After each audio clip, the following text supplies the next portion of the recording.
सो यहाँ पर दोस्तों हम लोग आज की इस वीडियो में प्रोजेक्ट स्ट्रक्चर ऑर्गेनाइजेशन के बारे में डिस्कस करेंगे। अपने लास्ट वीडियो लेक्चर के अंदर हम लोगों ने, जैसा कि पता है आपको, matrix structure organisation, functional structure, line and staff, line structure, सारे स्ट्रक्चर्स को डिस्कस कर लिया है। तो प्रोजेक्ट स्ट्रक्चर को डिस्कस करना बाकी था। तो यहाँ पर देख लो, जो प्रोजेक्ट स्ट्रक्चर ऑर्गेनाइजेशन होता है उसमें होता क्या है, यहाँ पर मेनली जो भी जैसा सेम जो फंक्शनल स्ट्रक्चर होता है या जैसे मैट्रिक्स स्ट्रक्चर होता है, उसी तरीके से डिपार्टमेंट्स अलग अलग डिवाइड होते हैं। बट यहाँ पर प्रोजेक्ट, जैसा कि नाम से ही पता चल रहा है, ठीक है, प्रोजेक्ट नाम से ही पता चल रहा है, यानी कि कोई भी अलग प्रोजेक्ट भी दिया जाएगा। ठीक है, लेट सपोज कि कोई भी एक प्रोजेक्ट मैनेजर आया, यहाँ पर अलग अलग डिपार्टमेंट है, ठीक है, कोई भी एक प्रोजेक्ट मैनेजर आया, उसने क्या किया, उसको किसी प्रोजेक्ट के ऊपर वर्क करना है, तो उसने क्या किया, अलग अलग डिपार्टमेंट से अलग अलग लोगों को ले लिया। वो खुद भी इस प्रोजेक्ट में शामिल है, ठीक है, इसके अलावा उसने इसके मैनेजर को ले लिया, इसके सुपरवाइज़र को ले लिया,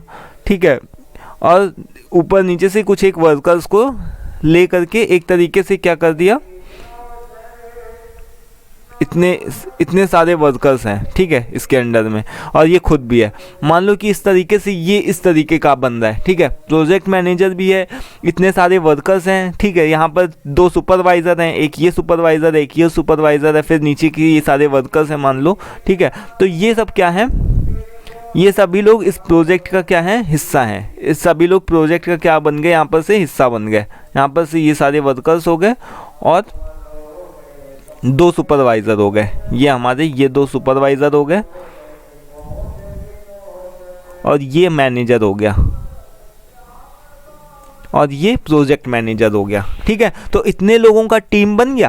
अब ये लोग क्या करेंगे, अपना काम तो करेंगे ही, जो भी इनसे रिलेटेड काम है, जैसे R&D जो भी मैनेजर है वो अपने रिसर्च एंड डेवलपमेंट से रिलेटेड तो काम करेगा ही, ठीक है। वो डिज़ाइन, जो भी उसका सुपरवाइज़र वो अपना काम करेगा, वर्कर्स अपना काम करेंगे। सो फाइनेंस मैनेजर, उसका सुपरवाइज़र भी अपना काम करेगा, वर्कर अपना काम करेगा, अपने अपने फील्ड से रिलेटेड तो काम करेंगे। But at a same time वो लोग उस प्रोजेक्ट को, जिस भी प्रोजेक्ट, जो भी प्रोजेक्ट मैनेजर बोलेगा, यानी जिस भी प्रोजेक्ट में वो सारे लोग इन्वॉल्व होंगे, ठीक है, वो सारे लोग जिस भी प्रोजेक्ट में इन्वॉल्व होंगे उस प्रोजेक्ट के भी काम को करेंगे, यानी कि अपना भी काम करेंगे, साथ में उस प्रोजेक्ट को भी देखेंगे, संभालेंगे, ठीक है। तो इस तरीके के जो भी स्ट्रक्चर बनता है, इसको ही हम प्रोजेक्ट स्ट्रक्चर ऑर्गेनाइजेशन बोलते हैं। यानी कि ये सभी लोग अपने अपने फंक्शंस को, अपने अपने काम को तो करेंगे ही, ठीक है, बट इसके साथ ही साथ में कोई एक ऐसा प्रोजेक्ट मैनेजर, यानी कि जो भी कोई प्रोजेक्ट होगा, कंपनी में कोई भी काम कर रहा होगा, तो उस प्रोजेक्ट के साथ में भी ये सभी लोग काम करेंगे, ठीक है। तो दोनों इस तरीके से इनकी 2 ड्यूटीज बनती हैं, वो अपना भी काम करेंगे और प्रोजेक्ट का, जो भी प्रोजेक्ट मैनेजर का भी काम जो भी होगा वो किया जाएगा, ठीक है। तो इस तरीके के ऑर्गेनाइजेशन को क्या बोल सकते हैं हम लोग, प्रोजेक्ट स्ट्रक्चर ऑर्गेनाइजेशन बोलते हैं। आई होप कि समझ में आ गया होगा। यहाँ पर थोड़ा सा थ्योरी देख लो तो इससे और क्लियर हो जाए।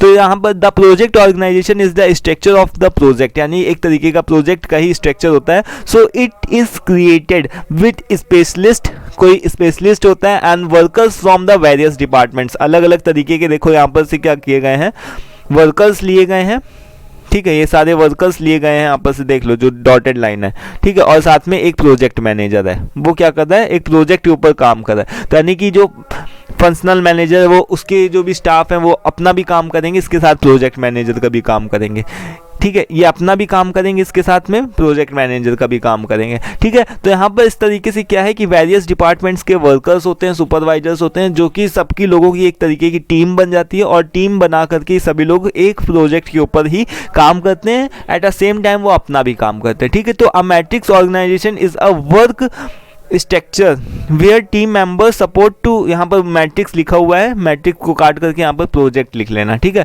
अ project structure organisation is a work structure where team members report to multiple leaders, जहाँ पर से लोगों को क्या करना पड़ता है, अलग अलग लीडर्स को क्या करना होता है, रिपोर्ट करना होता है।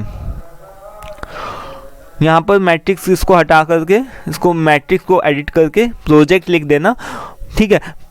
In a project organisation team members report to project manager as well as their departments head, ठीक है, अपने अपने हेड्स को भी उनको अपने काम करके देना होता है, इसके साथ ही साथ में जो भी प्रोजेक्ट मैनेजर होता है उससे रिलेटेड उनको भी काम करके देना होता है। So this management structure can be help your company create new products and service without reconstruct a team. इससे हमको क्या करना पड़ता है कि कोई भी अलग से टीम बाहर से नहीं बुलानी है, ठीक है, अलग से कोई भी हमको टीम बाहर से नहीं बनानी पड़ती है, कुछ लोगों को सिलेक्ट करना होता है, छांटना होता है, जो भी उस प्रोजेक्ट में काम करना चाहते हैं, उनकी एक टीम बना दी जाती है, तो वो अपना भी काम करते हैं, at the same time project में भी, उस प्रोजेक्ट में भी इन्वॉल्व होते हैं और उसके भी काम को करते हैं, ठीक है, जिससे उनके जो भी चांस होते हैं प्रमोशन के वो भी बढ़ जाते हैं, और इससे जो कंपनी होती है उसकी भी कॉस्ट क्या होती है, रिड्यूस होती है, कम होती है, क्योंकि उसको किसी बाहर से अलग से लोगों को बुलाने की ज़रूरत नहीं है, ठीक है। और एक समय में एक आदमी दो काम में भी लगा हुआ है, वो अपने भी जो भी उसका मेन फंक्शन है उसको भी कर रहा है और एक प्रोजेक्ट के ऊपर भी काम कर रहा है, ठीक है।